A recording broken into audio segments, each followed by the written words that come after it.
Question? So question, Professor Joe, from Ashi, I find myself getting crushed by my opponent. I can't execute this. Okay, let me see you do it with Josiah.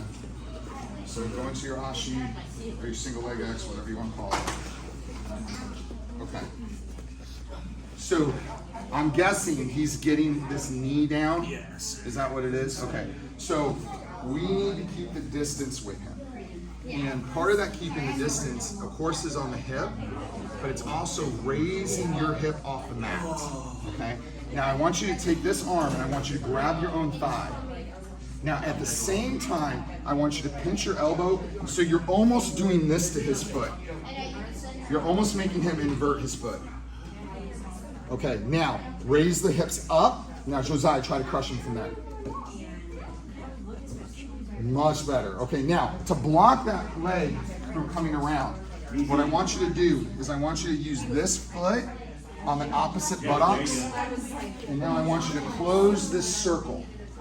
Raise the hips off the mat, grab your own thigh. And now remember we talked about getting the knee out of alignment with the foot? Yes, sir. I want you to take his knee out as his foot comes in and you raise your hips. Go. There you go.